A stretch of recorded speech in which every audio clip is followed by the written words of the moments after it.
Hello everyone. कैसे हो आप सब। आई होप आप सब अच्छे होंगे और अपनी तैयारी अच्छे से कर रहे होंगे। अब क्या है कि आपका सीटेट का एग्जाम आ रहा है तो उसके रिगार्डिंग ये क्लास है ईवीएस की। ईवीएस में सबसे पहले हम क्या देखते हैं, किसी भी चीज का सिलेबस। ये आपकी पेडागोगी, जैसे मैं आपको एक बार सिलेबस समझा देती हूँ। क्या है आपका 15 क्वेश्चन जो आते हैं आपके, वो आते हैं शिक्षण से।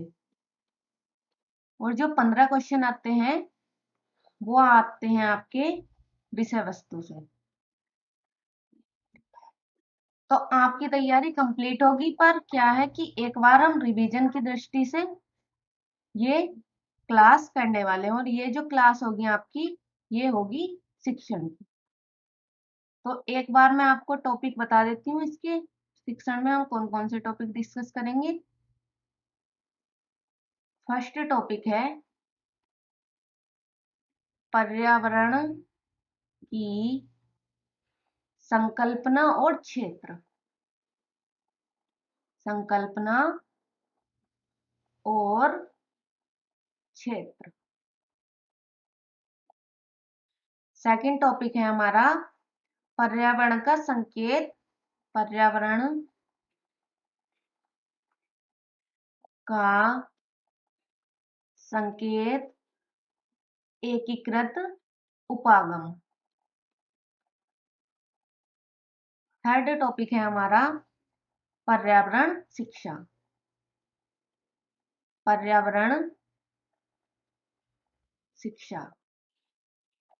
नेक्स्ट टॉपिक है हमारा सीखने के नियम। सीखने के नियम। नेक्स्ट है हमारा टॉपिक विज्ञान और सामाजिक विज्ञान में संबंध। विज्ञान और सामाजिक विज्ञान में संबंध। नेक्स्ट टॉपिक है हमारा संकल्पना प्रस्तुत करने का दृष्टिकोण। संकल्पना प्रस्तुत करने का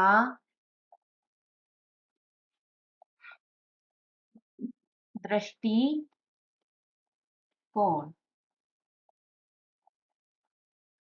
नेक्स्ट है सतत एवं व्यापक मूल्यांकन। सतत एवं व्यापक मूल्यांकन। नेक्स्ट टॉपिक है हमारा शिक्षण सहायक सामग्री। शिक्षण सहायक सामग्री। और नेक्स्ट टॉपिक है हमारा पर्यावरण अध्ययन की समस्या।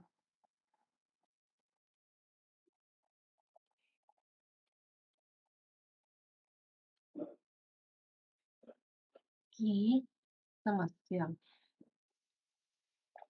अब क्या है, आपको ये 9 टॉपिक पढ़ने हैं। पहला टॉपिक है इसमें पर्यावरण की संकल्पना और क्षेत्र।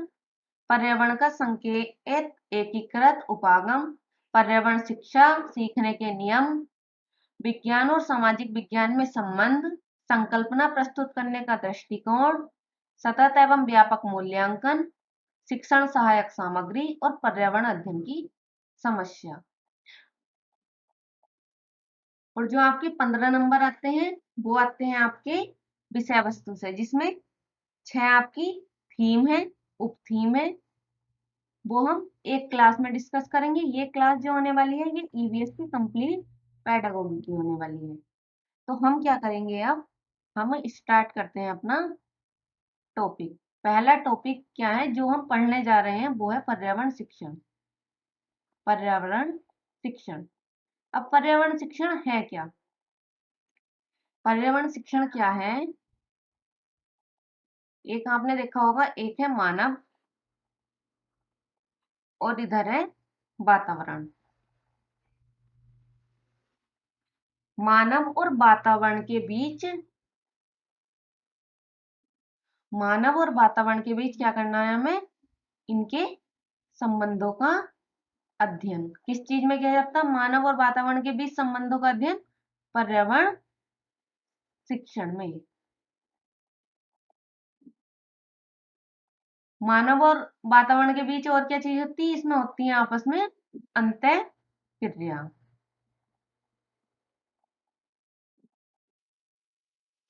हम क्या कह सकते हैं पर्यावरण शिक्षण को? मानव और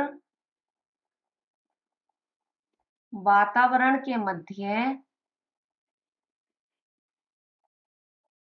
संबंधों का अध्ययन क्या है? पर्यावरण शिक्षण। अब आप देखेंगे कि संबंध कितने प्रकार के होते हैं। संबंध के प्रकार, एक होता है आपका प्राकृतिक संबंध, नेक्स्ट है आपका सामाजिक संबंध, और नेक्स्ट है आपका आर्थिक संबंध। अब हम देखेंगे प्राकृतिक संबंध में क्या आएगा। इसका एग्जाम्पल हो सकता है जैसे सांस लेना और छोड़ना। सांस लेना और छोड़ना। जो हम सांस लेने में ऑक्सीजन यूज करते हैं वो कहाँ से प्राप्त होती है हमें? पेड़ों से। तो पेड़ क्या है आपके? पेड़ है आपके प्राकृतिक में। और सामाजिक संबंध में क्या आएंगे? जैसे किसी को बताना कि ये आपकी बुआ है।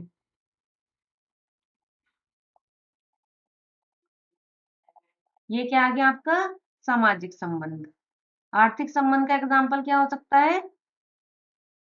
आर्थिक संबंध का एग्जाम्पल है संरक्षण की शिक्षा। संरक्षण की शिक्षा।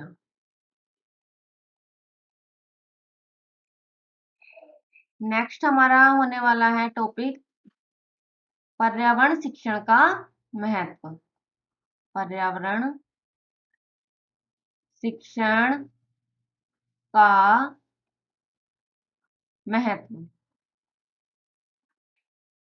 पर्यावरण शिक्षण का महत्व। इसमें क्या है? 3 चरण होते हैं आपके, समस्या, निदान और समाधान। समस्या क्या है? समस्या है परिवेश का परिचय। जैसे परिवेश का परिचय। निदान क्या अर्थ क्या होता है? किसी भी चीज का कारण जानना।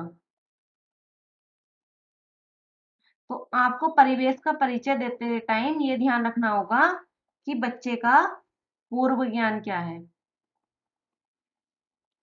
नेक्स्ट है समाधान।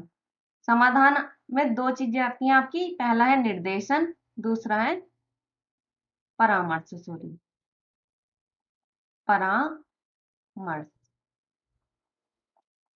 अब निर्देशन क्या होता है? निर्देशन होता है सामूहिक। और परामर्श क्या होता है? परामर्श होता है वैयक्तिक। ये होते हैं आपका पर्यावरण शिक्षण के 3 चरण, समस्या, निदान और समाधान। समाधान के भी 2 प्रकार हैं, निर्देशन और परामर्श। निर्देशन हमेशा क्या दिया जाता है? सामूहिक। ये पॉइंट याद करने वाला है। निर्देशन कैसा होता है? हमेशा सामूहिक। और परामर्श वैयक्तिक भी हो सकता है और सामूहिक भी हो सकता है। अब आपके जो प्रीवियस ईयर में क्वेश्चन बना था वो देखते हैं हम। पर्यावरण शिक्षण से क्या तात्पर्य है? पर्यावरण शिक्षण से तात्पर्य है, पहला ऑप्शन था वातावरण में समझ प्रदान करना, सेकंड ऑप्शन था बालक को ज्ञान प्रदान करना, थर्ड ऑप्शन था सूचना प्रदान करना, और फोर्थ था ये सभी। तो पहली बात तो यह है कि पर्यावरण दिख रहा है तो आपको पर्यावरण किस चीज से संबंधित है? मानव, बालक और वातावरण से। तो हमारा क्या है कि हमें पहला ही पॉजिटिव कीवर्ड दिख रहा है, वातावरण में समझ प्रदान करना। आपको क्या है कि सीटेट के क्वेश्चन सोल्व करते समय चारों ऑप्शन बहुत ध्यान से पढ़ने होते हैं। ज्ञान प्रदान करना, केवल ज्ञान प्रदान करना ही हमारा किसी चीज का उद्देश्य हो सकता है? तो इसलिए क्या हो जाएगा? गलत। सूचना प्रदान करना, इंफॉर्मेशन देना बस, तो ये क्या होगा आपका रॉन्ग। तो इसलिए आपका उचित विकल्प क्या होगा, वातावरण में समझ प्रदान करना। नेक्स्ट है हमारा शिक्षण। शिक्षण को इंग्लिश में क्या कहते हैं, शिक्षण की इंग्लिश है टीचिंग।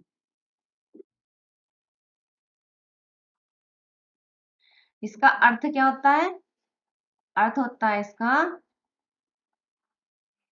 सीखना व सिखाना, सीखना और सिखाना।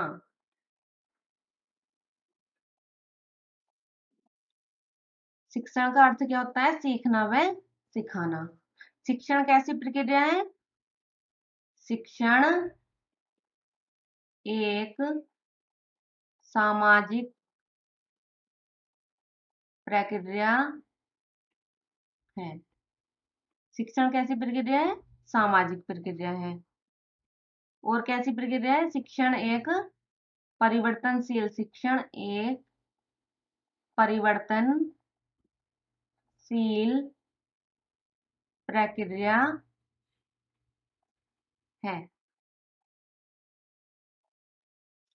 नेक्स्ट हम देखते हैं शिक्षण प्रणाली। कितनी होती है शिक्षण प्रणाली, 3। कौन कौन सी, देखते हैं आगे। पहली है आपकी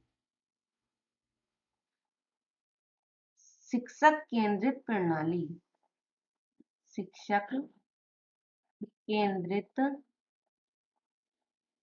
प्रणाली।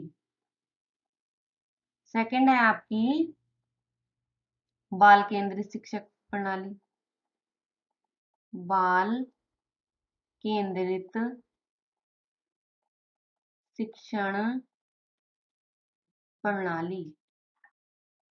नेक्स्ट है आपकी हस्तक्षेप रहित, हस्तक्षेप रहित शिक्षण प्रणाली।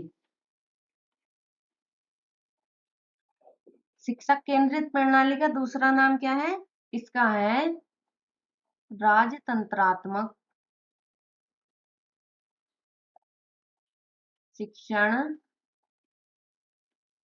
प्रणाली। कभी कभी क्या है, इनके नाम में ही कंफ्यूजन हो जाता है। इसे हम क्या कह सकते हैं, और लोकतंत्रात्मक शिक्षण प्रणाली। और नेक्स्ट क्या है, इसे हम कह सकते हैं सृजनात्मक शिक्षण प्रणाली। अब हम क्या देखते हैं, इसमें हम देखते हैं जो पहली है आपकी शिक्षक केंद्रित, इसमें केंद्र में क्या होगा, हमेशा शिक्षक, यानी जो पाठ्य वस्तु पढ़ाने का ढंग क्या होगा, सब कुछ शिक्षक के अकॉर्डिंग। और इसमें क्या होता है, मूल्य होता है इसका तानाशाही, मूल्य तानाशाही। नेक्स्ट है आपकी बाल केंद्रित प्रणाली। इसमें केंद्र क्या होगा, बालक होगा, यानी कि सब चीजें बालक की रुचि जिज्ञासा के अकॉर्डिंग होंगी।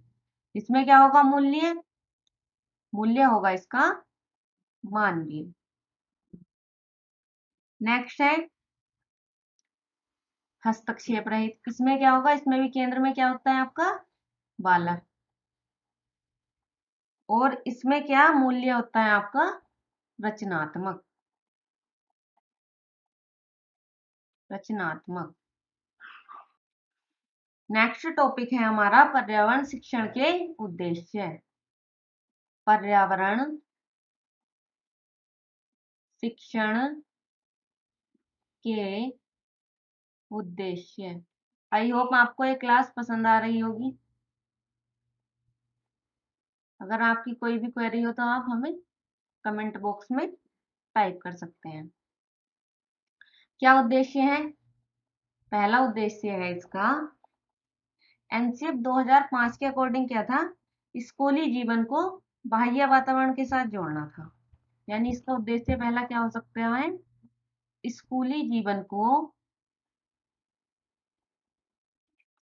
बाह्य वातावरण के साथ जोड़ना, बाह्य वातावरण के साथ जोड़ना, यानी पर्यावरण से जोड़ के उसे शिक्षा प्रदान की जाए। सेकंड हो सकता है आपका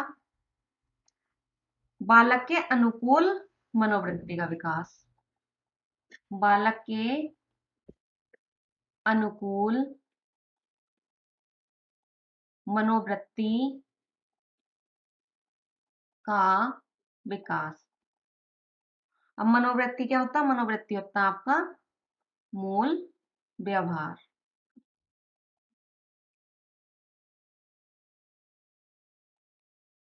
नेक्स्ट है पर्यावरण के प्रति संवेदनशीलता का विकास। बच्चे में पर्यावरण के प्रति संवेदनशीलता का विकास, संवेदनशीलता का विकास। अब संवेदनशील क्या होता? संवेदनशील होता यानी पर्यावरण के प्रति बच्चों को क्या बताना है? जागरूक। नेक्स्ट है आपका बालक के समुचित दृष्टिकोण का विकास करना, का विकास करना। समुचित दृष्टिकोण मतलब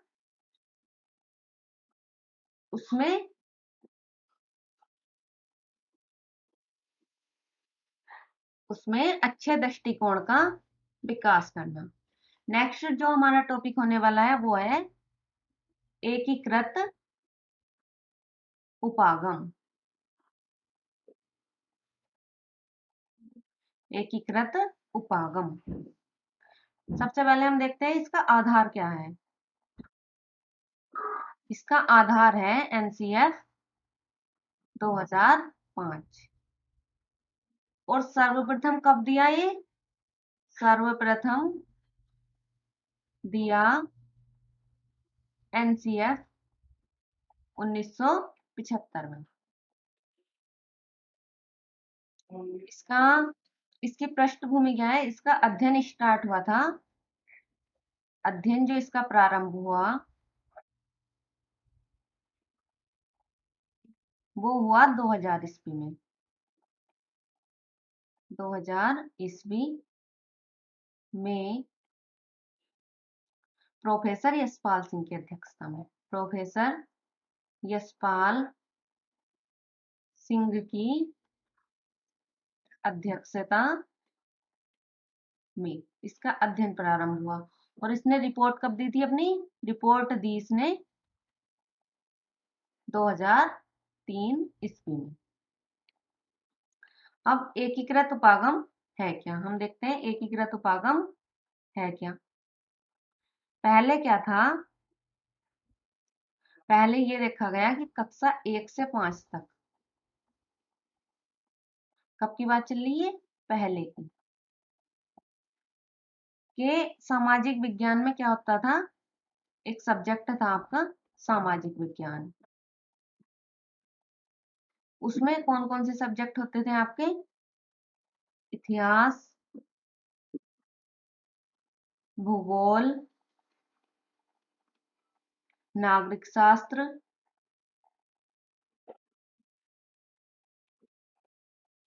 और विज्ञान परिचय। ये सब क्या थे? ये अलग अलग पढ़ाए जाते थे, यानी वैयक्तिक रूप से पढ़ाए जाते थे। अब क्या हुआ? इन सबको चेंज करके अब क्या कर दिया इन्होंने? पर्यावरण एक सब्जेक्ट ला दिया। तो इसमें क्या है? पढ़ाने सब हैं, इतिहास भी पढ़ाना है, भूगोल भी पढ़ाना है, नागरिक शास्त्र भी पढ़ाना है और आपका विज्ञान भी पढ़ाना है। पर पढ़ाना कैसे है? पढ़ाना है इसमें पर्यावरण से जोड़कर, पर्यावरण से जोड़कर। यह है आपका एकीकृत उपागम।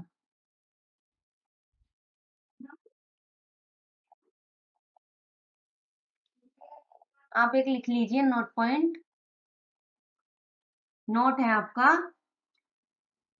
विविध विषयों को, विविध विषयों को बालक के पर्यावरण के साथ, पर्यावरण के साथ जोड़कर पढ़ाना। जिससे क्या होगा? जिससे संदर्भित वातावरण का वर्णन हो, जिससे संदर्भित वातावरण का वर्णन हो। एक नोट पॉइंट और लिख लीजिए आप लिख लीजिए एनसीएफ 2005 की थीम। क्या है एनसीएफ 2005 की थीम? है शिक्षा बिना बोझ के, शिक्षा बिना बोझ के। नेक्स्ट टॉपिक है पर्यावरण शिक्षा। पर्यावरण शिक्षा में क्या है? 3 पक्ष होते हैं आपके। पहला है ज्ञानात्मक पक्ष, दूसरा है भावात्मक पक्ष और तीसरा है क्रियात्मक पक्ष। ज्ञानात्मक पक्ष का आधार क्या है? स्मृति। भावात्मक पक्ष का आधार क्या है? समझ। और क्रियात्मक पक्ष का आधार क्या है? गतिविधि। हम क्या देखते हैं अब? हम देखेंगे इनकी प्रक्रिया। ज्ञानात्मक पक्ष की प्रक्रिया क्या है? पहले इसके होते कुल 6 चरण। ज्ञान, बोध, प्रयोग, विश्लेषण, संश्लेषण और शिक्षण, मूल्यांकन। ज्ञान में क्या है? हम किसी चीज की पहचान करेंगे। बोध क्या है? बोध में है उसका वर्गीकरण करना। प्रयोग क्या है? प्रदर्शित करना। विश्लेषण में क्या करते हैं हम? तुलना। संश्लेषण में क्या करते हैं? तर्क देते हैं। और मूल्यांकन जो लास्ट है उसमें क्या कर लेते हैं? निर्णय ले लेते हैं। अब हमारा नेक्स्ट टॉपिक होने वाला है पर्यावरण शिक्षण विधि। पर्यावरण शिक्षण विधि क्या है? पर्यावरण शिक्षण विधि पर्यावरण को रुचिकर बनाने के लिए जिन भी मेथड का यूज किया जाता है वो सब किस चीज में आती है? पर्यावरण शिक्षण विधि में। शिक्षण विधि का शिक्षण विधि क्या है? एक कौशल है, एक स्किल है। और इसका प्रयोगकर्ता कौन है? इन कौशलों का प्रयोगकर्ता कौन है? प्रयोगकर्ता है इनका शिक्षक। अब हम देखते हैं पर्यावरण शिक्षण की विधि। फर्स्ट है हमारी भ्रमण विधि। भ्रमण विधि क्या होती? घूमना फिरने वाली। इसमें क्या है? जब बच्चा क्या करेगा, कहीं भी घूमने जाएगा तो वो क्या करेगा? पहली चीज करेगा अवलोकन। अवलोकन मतलब देखेगा, उसके गुण दोष के आधार पर क्या करेगा? उसका अवलोकन का आधार क्या होता है? हमेशा गुण एंड दोष, यानी अच्छाई और बुराई। सेकंड क्या करेगा? जब वो कोई चीज, जैसे आपने उसे बता दिया कि चिड़ियाघर में चिड़िया होती है, जो क्या है उसने सुन लिया, मान लिया। अब जब वो चिड़ियाघर घूमने जाएगा तो वो क्या करेगा? यहाँ प्रत्यक्ष अनुभव। और थर्ड क्या होता है भ्रमण विधि से? वास्तविक वास्तविक परिवेश में अधिगम। अधिगम। नेक्स्ट क्या होता है? सक्रिय अधिगम होता है इससे। ये क्या है? पर्यावरण विधि के भ्रमण विधि के लाभ। सक्रिय अधिगम।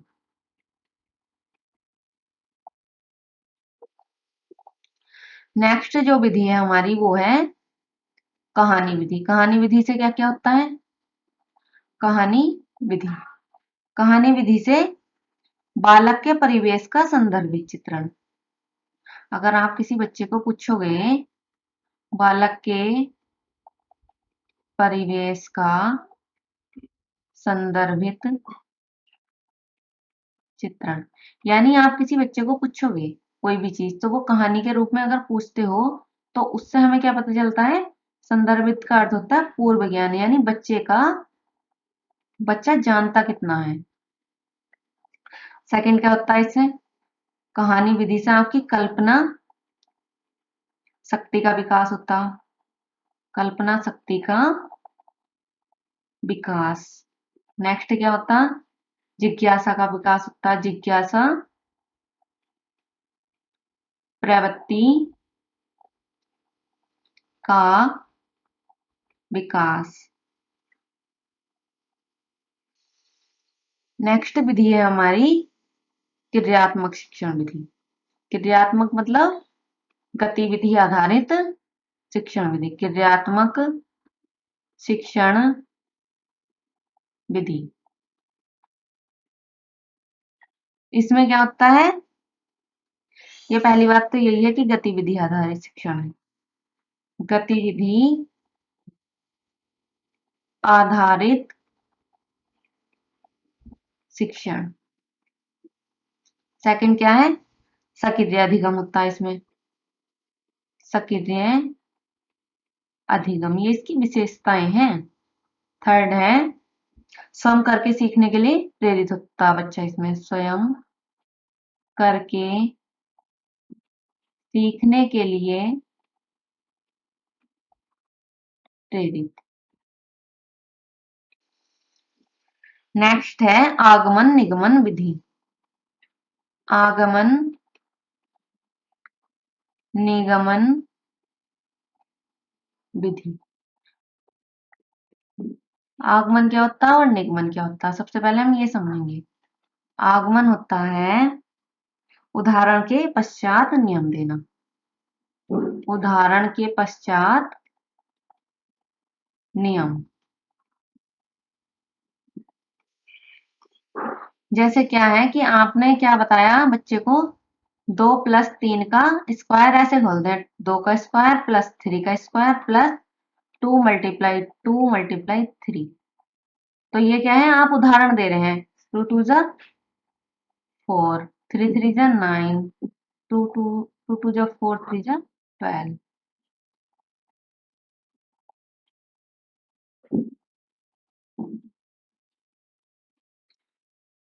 इसका क्या हुआ 25। तो हमने ये क्या बताया एग्जाम्पल। अब हम क्या बता सकते हैं, a+b का स्क्वायर होता है a² + b² + 2ab। अब क्या है, हम निगमन विधि में क्या करते हैं, निगमन विधि में हम करते हैं सबसे पहले क्या देंगे, नियम, नियम के पश्चात उदाहरण। इसमें हम पहले क्या बता देंगे, a+b का होल स्क्वायर कितना होता है, a² + b² + 2ab। देन हम क्या कराएंगे, 2+3 को कैसे सोल्व करेंगे, तो इसमें क्या है उदाहरण के पश्चात नियम। निगमन विधि का प्रयोग किस स्तर पर होता है, उच्च कक्षाओं में, उच्च कक्षाओं में प्रयोग। और आगमन विधि का आपका प्राथमिक कक्षाओं में, प्राथमिक कक्षाओं में प्रयोग।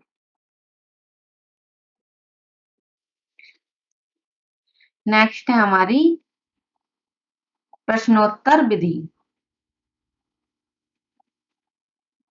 प्रश्नोत्तर विधि,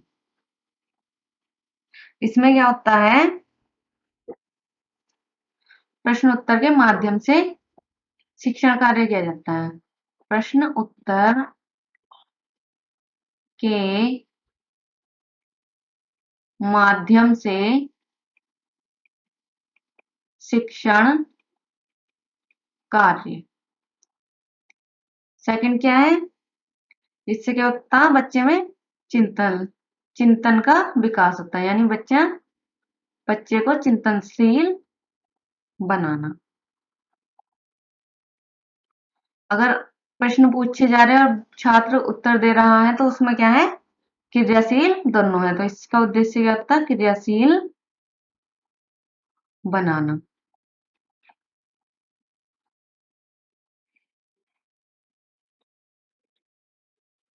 नेक्स्ट है आपकी खेल विधि। खेल विधि, खेल विधि में क्या होता है, खेल विधि क्या है, ये वर्तमान में प्ले स्कूल जो है इस पर आधारित है। वर्तमान में प्ले स्कूल का आधार क्या है, खेल विधि। खेल विधि के जनक कौन है, जनक फ्रोबेल। कौन है खेल विधि के जनक, फ्रोबेल। इसमें शिक्षण कार्य शिक्षिका द्वारा किया जाना चाहिए, एक पॉइंट है इसका कि इसमें क्या है, शिक्षण कार्य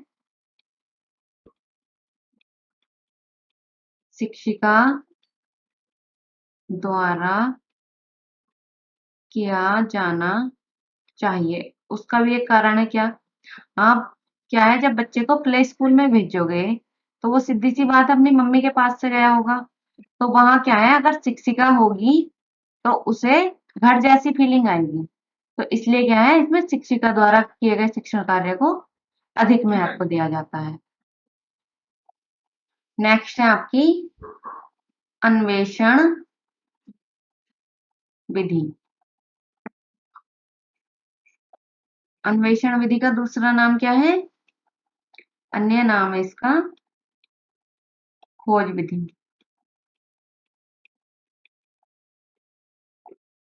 किसने दिए, अन्वेषण विधि को दिया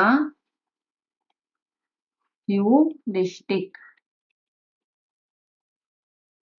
अन्य, सॉरी, इसका अन्य नाम है ह्यूरिस्टिक, इसे ह्यूरिस्टिक विधि भी कह सकते हैं। और इसको दिया जो है वो दिया है आर्म स्ट्रॉन्ग ने। इससे क्या होता है, इससे बच्चे में वैज्ञानिकता का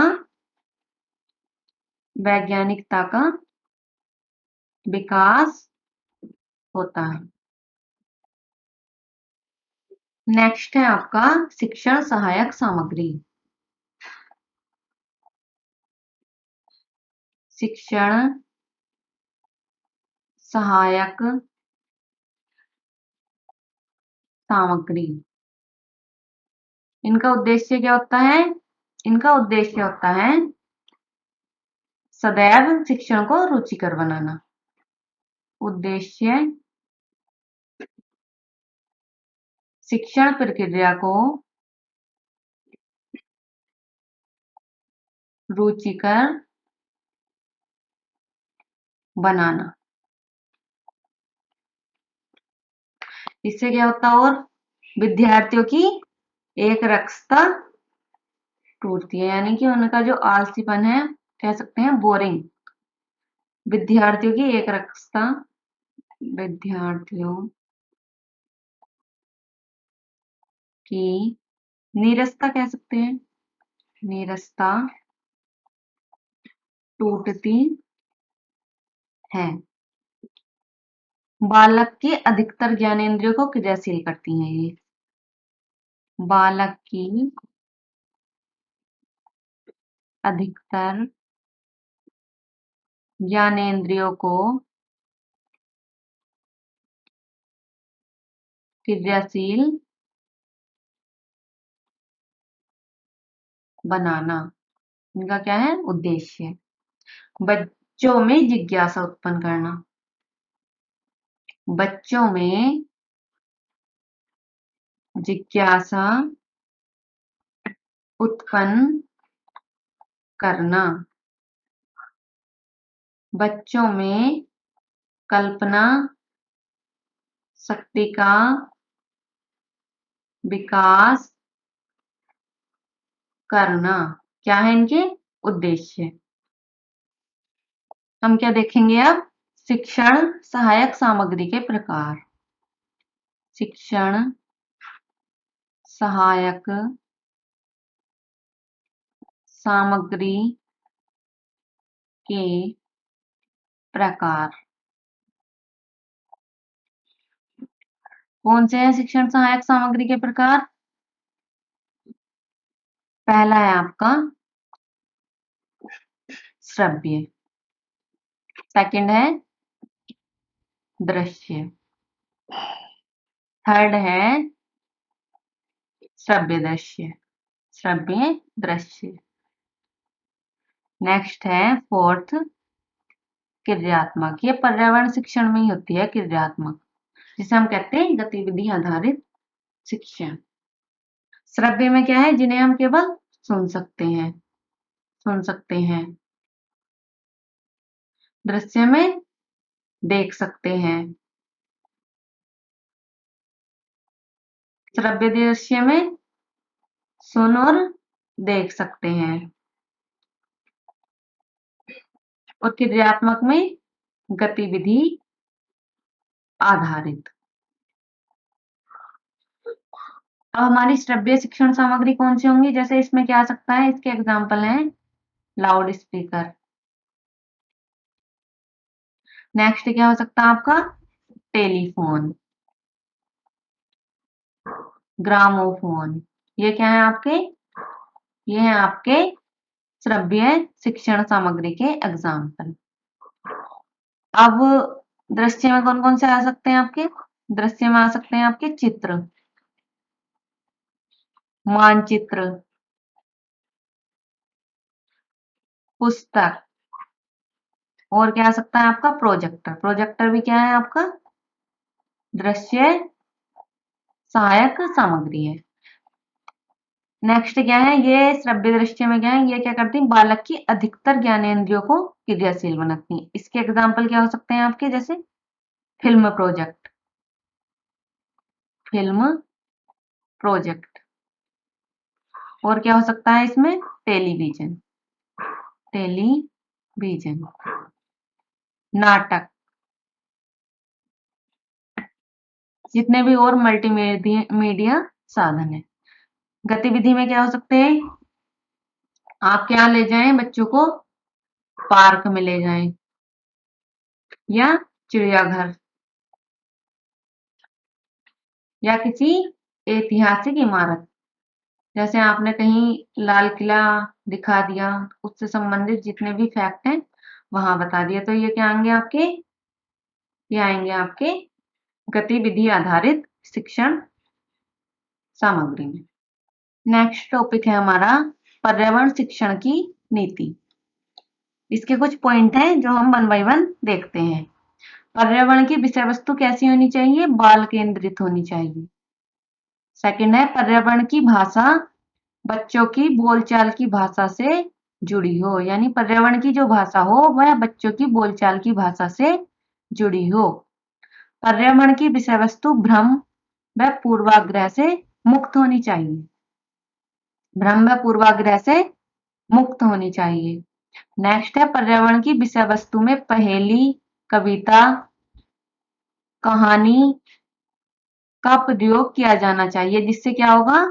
कक्षा की नीरसता समाप्त हो जाए। पर्यावरण की विषय वस्तु हस्तपरक व सामूहिक क्रियाकलाप को बढ़ावा देने वाली होनी चाहिए। नेक्स्ट है पर्यावरण की विषय वस्तु में प्रश्न पूछने व खोजने का मौका। पर्यावरण की विषय वस्तु प्रश्न पूछने व खोजने का मौका देने वाली होनी चाहिए। नेक्स्ट है पर्यावरण की विषय वस्तु रटकर सीखने को क्या करें? हतोत्साहित। हतोत्साहित कैसा वर्ड है? निगेटिव। अगर आपका क्या आ जाता? प्रोत्साहित, तो वो क्या हो जाता आपका? Positive word. तो हतोत्साहित क्या है? Negative word. नेक्स्ट है पर्यावरण की विषय वस्तु प्राकृतिक, सामाजिक व सांस्कृतिक परिवेश से जोड़ने वाली होनी चाहिए। नेक्स्ट है हमारा पर्यावरण शिक्षण के 5 ई। कौन कौन से होते हैं? पहला है इंगेज, ENGAGE।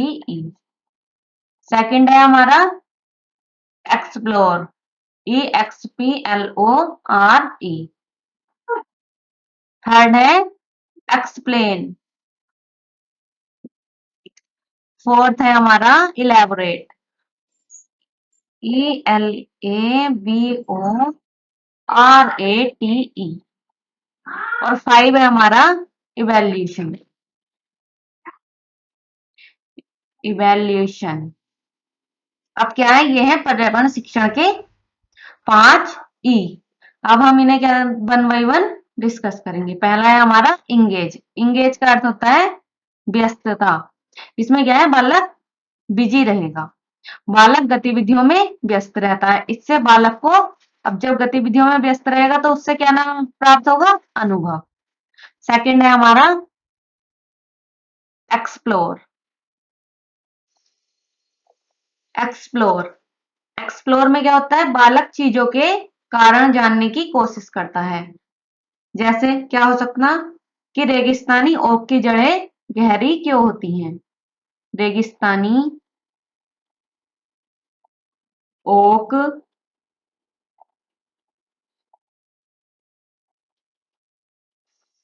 इसमें बच्चा क्या करता, इसमें जानने की कोशिश करता है कि रेगिस्तानी ओक की जड़ें गहरी क्यों होती हैं। नेक्स्ट है एक्सप्लेन। एक्सप्लेन में क्या होता है, बालक तर्क देता है और तर्क के साथ वस्तुओं का संबंध स्थापित करता है। क्या करेगा इसमें बच्चा, तर्क देगा और तर्क के साथ वस्तुओं का संबंध स्थापित करेगा। नेक्स्ट है आपका इलेबोरेट। इसमें क्या करता है बच्चा, इसका अर्थ होता है परिष्कृत वर्णन। बालक चर्चा करता है, सुनता है और अपनी राय देता है। इसमें क्या करेगा, बालक चर्चा करता है, अपनी राय देता है और दूसरों की राय सुनता है। नेक्स्ट और लास्ट है हमारा इवैल्यूएशन। इसमें क्या करता है, बालक एक निष्कर्ष पर पहुंचता है। नेक्स्ट हमारा टॉपिक है, नेक्स्ट टॉपिक है हमारा पर्यावरण शिक्षण के सिद्धांत। पहला सिद्धांत है आपका क्रियाशीलता का सिद्धांत। इसमें क्या है, क्रियाशीलता के सिद्धांत में है कि इसमें गतिविधि आधारित शिक्षण होगा, सक्रिय अधिगम होगा और स्वयं करके सीखने की आदत का विकास होगा। सेकंड है वैयक्तिक भिन्नता। वैयक्तिक भिन्नता का सिद्धांत। इसमें क्या होता है, इसमें होता है कक्षा में असमानता को ज्ञात करना और कक्षा में जो क्या है मानसिक भिन्नता है उसे ज्ञात करना। ये किससे होता है, हमारा वैयक्तिक भिन्नता के सिद्धांत से। नेक्स्ट है हमारा प्रेरणा का सिद्धांत। प्रेरणा के सिद्धांत में क्या आएगा, प्रेरणा के सिद्धांत में आएगा कि बच्चा आंतरिक रूप से क्रियाशील हो। बच्चा क्या है, आंतरिक रूप से क्रियाशील हो। नेक्स्ट है रुचि का सिद्धांत। रुचि का सिद्धांत क्या है, बच्चे के मानसिक स्तर के अनुकूल शिक्षण होना चाहिए और जिज्ञासा कल्पना के आधार पर शिक्षण होना चाहिए। फाइव है आपका नियोजन का सिद्धांत। नियोजन का सिद्धांत क्या होता है, इसमें निश्चित उद्देश्य का निर्माण होता है। निश्चित उद्देश्य का निर्माण। नेक्स्ट है हमारा पर्यावरण शिक्षण के सूत्र। पर्यावरण शिक्षण के सूत्र। पहला है हमारा ज्ञात से अज्ञात की ओर। बच्चे को पहले वो सिखाना है जो वो है जानता हो। तो ये क्या होगा आपका, ज्ञात से अज्ञात की ओर। सेकंड है हमारा मूर्त से अमूर्त की ओर। मूर्त से अमूर्त की ओर, यानी बच्चे को पहले जो प्रत्यक्ष है वो दिखाना है, वो कराना है। मूर्त का अर्थ होता है प्रत्यक्ष चीज से, और अमूर्त जो नहीं है पहले उसे जो दिख रहा है उसे समझाना है, फिर उसे अमूर्त की ओर लेके जाना है। थर्ड है सरल से जटिल। पहले क्या है, हल्की चीजें सिखानी है, सरल से जटिल की ओर।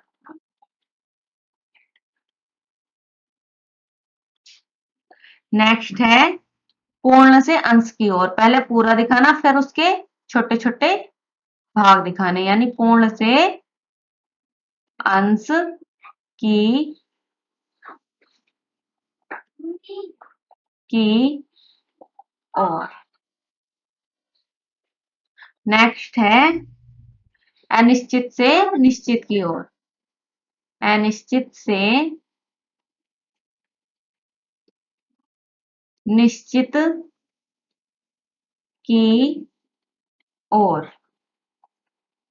ये क्या है, हमारे पर्यावरण शिक्षण के सूत्र। नेक्स्ट टॉपिक होने वाला है हमारा मापन और मूल्यांकन।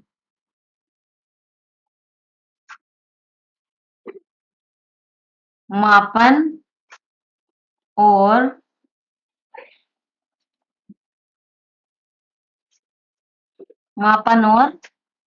मूल्यांकन। क्या है मापन? सिंपल सी चीज आपको ये ध्यान रखनी है इसमें।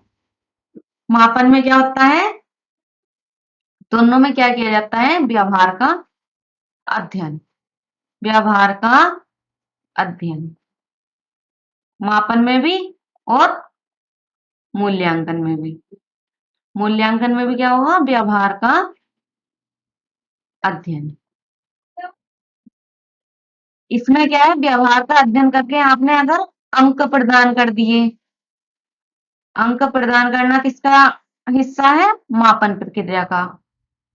और मूल्यांकन में क्या है कि व्यवहार का अध्ययन करके व्याख्या दे दी, तो वो किस चीज का हिस्सा है, आपके मूल्यांकन का। अब क्या है, मूल्यांकन के भी प्रकार हैं।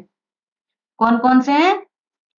सतत मूल्यांकन और व्यापक मूल्यांकन। व्यापक मूल्यांकन। सतत मूल्यांकन कब होता है, अधिगम के दौरान। अधिगम के दौरान। और व्यापक कब होता है, व्यापक होता है अधिगम के उपरांत। अधिगम के उपरांत। सतत मूल्यांकन के एग्जाम्पल क्या है, जैसे आपके मासिक और साप्ताहिक टेस्ट। और व्यापक के क्या है, व्यापक का है वार्षिक परीक्षा। वार्षिक परीक्षा। ये क्या हुआ आपका व्यापक मूल्यांकन। अब हम क्या देखते हैं, अब हम देखते हैं मूल्यांकन की विधियां। किन किन विधियों से मूल्यांकन होता है। मूल्यांकन की विधियां। सबसे पहली विधि है इसमें, आपने पढ़ी होगी पोर्टफोलियो विधि। पोर्टफोलियो विधि। इस विधि में क्या होता है कि पोर्टफोलियो विधि में क्या होगा, एक फोल्डर बना लेते हैं। क्या बनाते हैं इसमें, फोल्डर। इसमें क्या होता है, बालक के व्यवहार का अध्ययन किया जाता है। जैसे फोल्डर में आपने किसी के, कोई बच्चा है मान लीजिए रमेश, रमेश नाम का एक फोल्डर बना दिया, तो उसमें क्या होगा, इसमें इस वाले फोल्डर में रमेश का विवरण। हमने कौन सा फोल्डर देख रहे हैं हम, रमेश का, तो रमेश का विवरण। रमेश का विवरण, रमेश की कक्षा।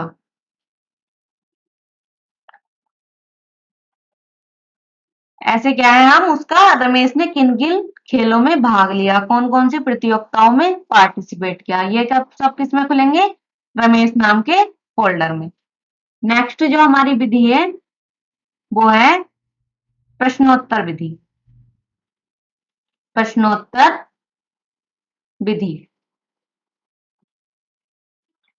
प्रश्नोत्तर विधि में क्या होगा, एक साइड आपका शिक्षक होगा और एक साइड आपका बालक होगा। शिक्षक क्या करेगा, शिक्षक प्रश्न पूछता है और बच्चा क्या करेगा, बच्चा उत्तर देता है। यानी बच्चा का कार्य है यहाँ उत्तर देना। फिर क्या होगा कि इसके माध्यम से क्या करेगा शिक्षक, शिक्षक प्रश्नोत्तर विधि के माध्यम से बालक का अध्ययन करता है, बालक का अध्ययन करता है। फिर उसकी व्याख्या करता है। ये क्या होगा आपका प्रश्नोत्तर विधि। नेक्स्ट विधि है आपकी साक्षात्कार विधि। इसे हम क्या कह सकते हैं, इंटरव्यू। इसमें क्या होगा, शिक्षक और बच्चा क्या होंगे, दोनों शिक्षक और बालक क्या होंगे, आमने सामने, आमने सामने बातचीत करते हैं इसमें। और शिक्षक इसका अध्ययन करके फिर क्या करता है, आमने सामने ये क्या करेंगे, बातचीत होगी। फिर शिक्षक इस आधार पर क्या रहेगा, शिक्षक इस आधार पर व्याख्या देता है। नेक्स्ट है आपकी दत्त कार्य विधि। दत्त कार्य विधि। नेक्स्ट है दत्त कार्य विधि। इसका अन्य नाम क्या है, गृह कार्य विधि। शिक्षक जांच करेगा गृह कार्य की और उस आधार पर व्याख्या देगा। नेक्स्ट है हमारा टॉपिक है अब, नेक्स्ट है हमारा पर्यावरण शिक्षण की समस्याएं। कौन कौन सी समस्या होती है, शिक्षक संबंधी समस्याएं, शिक्षार्थी संबंधी समस्याएं और वातावरण में सहगामी क्रिया संबंधी समस्याएं। शिक्षक संबंधी समस्या क्या क्या हो सकती है, जैसे दोषपूर्ण पाठ्यक्रम, दोषपूर्ण शिक्षण विधि, शिक्षक का व्यक्तित्व, गृह कार्य की अधिकता। मान के चले आप ज्यादा कार्य दे रहे हैं तो ये किससे संबंधित समस्या है, शिक्षक संबंधी समस्याएं। शिक्षकों का अभाव, विद्यालय में प्रत्येक विषय का अलग शिक्षक नहीं है, तो वो किस चीज में आएगा आपका, शिक्षक संबंधी समस्याएं में। नेक्स्ट है शिक्षार्थी संबंधी समस्याएं। इसमें क्या होगा, बालक कक्षा से भाग रहा है, यानी बालक का कक्षा से भाग जाना, बालक द्वारा गृह कार्य न करके लाना, बालकों की अनुशासनहीनता, कक्षा में चोरी करना। ये क्या होंगी सब, शिक्षार्थी संबंधी समस्याएं। नेक्स्ट है वातावरण में सहगामी क्रिया से संबंधित समस्याएं। वातावरण में सहगामी क्रिया से संबंधित समस्याएं, इसमें क्या होगा, प्रदूषित वातावरण में विद्यालय का होना। क्या है ये, वातावरण संबंधी समस्याएं है। पाठ्य सहगामी क्रियाओं का सही समय पर न होना, शिक्षकों का प्रशिक्षित न होना, ये सब क्या है, वातावरण संबंधी समस्याएं। नेक्स्ट टॉपिक है हमारा परिवार। परिवार को इंग्लिश में क्या कहते हैं, फैमिली। ये कैसी संस्था है, यह एक सामाजिक संस्था है और बच्चे का पहला सामाजिकरण कहाँ से प्रारंभ होता है, परिवार से। अब सामाजिकरण दो टाइप से होता है, नंबर एक औपचारिक, नंबर दो अनौपचारिक। औपचारिक समाजीकरण क्या होता है, जिसके लिए पहले से ही क्या हो, निश्चित समय हो, निश्चित स्थान हो, निश्चित पाठ्यक्रम हो, वो क्या आएगा आपका औपचारिक समाजीकरण के अंतर्गत। और अनौपचारिक क्या होता है, जिसमें अनिश्चित समय हो, अनिश्चित स्थान हो और अनिश्चित पाठ्यक्रम हो, वो क्या आएगा आपका अनौपचारिक समाजीकरण के अंतर्गत। औपचारिक समाजीकरण का एग्जाम्पल है विद्यालय और अनौपचारिक समाजीकरण का एग्जाम्पल है परिवार। नेक्स्ट है परिवार के कार्य। परिवार के कार्य किसके द्वारा बताए गए? मैकाइवर और पेज के द्वारा। ये क्या थे? मनोवैज्ञानिक थे। इन्होंने क्या बताया कि परिवार के दो प्रकार के कार्य होते हैं, एक तो आवश्यक कार्य और एक अनावश्यक कार्य। आवश्यक कार्य में क्या आते हैं कि बच्चों की शिक्षा का प्रबंध, बच्चों का शैक्षिक प्रबंध। क्या होते हैं?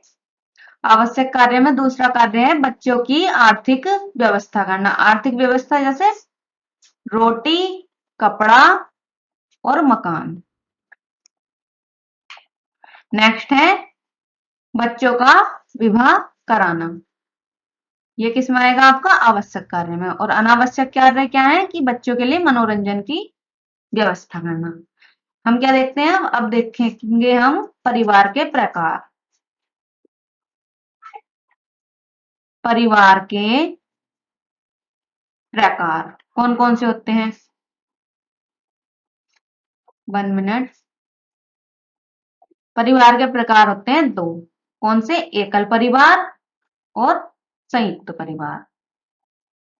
एकल परिवार, नेक्स्ट है संयुक्त परिवार। एकल परिवार क्या होता है? जिसमें माता पिता व उनके अविवाहित बच्चे। इसमें क्या आएंगे? माता पिता व अविवाहित बच्चे। अविवाहित बच्चे जहां एक जगह रहते हैं वो क्या होते हैं? एकल परिवार में। और संयुक्त परिवार में क्या आते हैं? दो या उससे अधिक पीढ़ी के लोग। दो या उससे अधिक पीढ़ी के लोग जब एक साथ रहते हैं तो उसे क्या बोलते हैं हम? उसे बोलते हैं संयुक्त परिवार। जैसे इसमें कौन होंगे?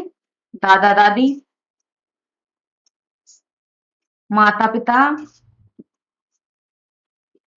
चाचा चाची, चाचा चाची व उनके बच्चे। नेक्स्ट है हमारा मित्र। मित्र क्या होता? जो बालक का उसके कार्यों में सहयोग करे। बालक को उसके कार्यों में सहयोग करे। और क्या कार्य होता है मित्र का? जो बालक के साथ खेलता है। बालक के साथ खेलता है। नेक्स्ट क्या है? मित्रता को थोपा नहीं जा सकता। मित्रता को थोपा नहीं जा सकता। अब हम देखते हैं मित्रता का वर्गीकरण। मित्रता का वर्गीकरण। मित्रता का वर्गीकरण किसने दिया? ये आपका दिया अरस्तु महोदय ने। इन्होंने क्या बताया कि मित्रता 3 प्रकार की होती है। मित्रता कितने प्रकार की होती है इनके अकॉर्डिंग? 3 प्रकार की। कौन कौन सी? फर्स्ट है उपयोग की मित्रता। उपयोग की मित्रता। सेकंड है सच्ची मित्रता। सच्ची मित्रता। नेक्स्ट है आनंद की मित्रता। आनंद की मित्रता। अब इसमें क्या क्या होता है? उपयोग की मित्रता क्या है कि समय पे काम आ जाना। समय पर काम आ जाना क्या है? उपयोग की मित्रता। सच्ची मित्रता क्या किसे बोल सकते हैं? जैसे आंखें बंद कर कर विश्वास करना। आंखें बंद करके विश्वास करना। आनंद की मित्रता क्या है? जो मित्रता खेल में होती है, खेल की मित्रता क्या है ये? आनंद की मित्रता। अब खेल का महत्व क्या है? नेक्स्ट टॉपिक है हमारा खेल। खेल क्या है? बालक के जीवन की वह क्रिया जो जिसमें बालक स्वयं को रुचि के आधार पर क्रियाशील करके व्यवहार में परिवर्तन करता चला जाता है। डेफिनेशन लिखेंगे इसकी। बालक के जीवन की वह प्रक्रिया, बालक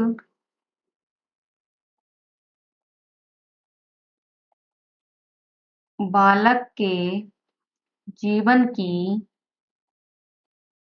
वह क्रिया जिसमें बालक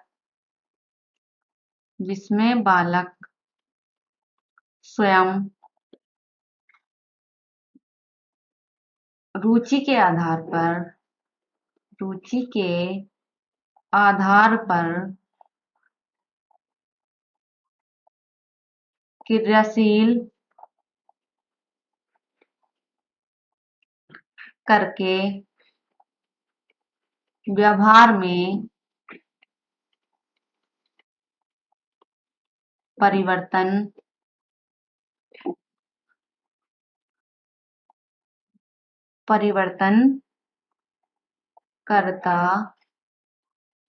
चला जाता है। इसमें क्या करता है? बालक के जीवन की वह प्रक्रिया है खेल जिसमें बालक स्वयं रुचि के आधार पर क्रियाशील करके व्यवहार में परिवर्तन करता चला जाता है। इसका महत्व क्या है? खेल का महत्व क्या महत्व हो सकता है? बच्चे का शारीरिक विकास होता है। बच्चे का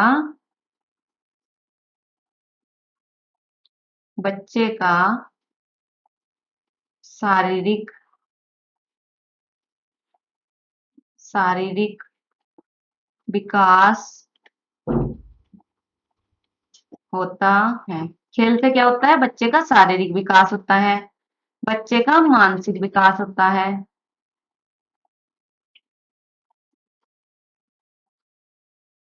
और क्या होता है? बच्चे का संवेगात्मक विकास होता है। ये क्या है? खेल का महत्व। नेक्स्ट और लास्ट टॉपिक है हमारा संबंध। संबंध वह बुनियाद है जिस पर प्रत्येक प्रकार का व्यवहार निर्भर करता है। संबंध एक बुनियाद है जिस पर प्रत्येक प्रकार का व्यवहार निर्भर करता है। संबंध के प्रकार कितने प्रकार के होते हैं? संबंध होते हैं आपके दो प्रकार के। फर्स्ट है रक्त संबंध, सेकंड है विवाह का संबंध। रक्त संबंध क्या होते हैं? रक्त के आधार पर जो आपस में जुड़े होते हैं वो क्या होते हैं? रक्त संबंध। एग्जाम्पल भाई बहन। और जो विवाह के आधार पर एक दूसरे से जुड़े होते हैं उन्हें क्या बोलते हैं? विवाह संबंध। एग्जाम्पल दादा दादी, माता पिता। ये थी आपकी कंप्लीट ईवीएस पेडागोजी। इसमें क्या है, अगर आप इस क्लास को सही से कर लेते हैं तो 10 to 14 मार्क्स ला सकते हैं। अगर आपको ये क्लास पसंद आई हो तो लाइक, शेयर एंड सब्सक्राइब जरूर करें चैनल को। Thank you class.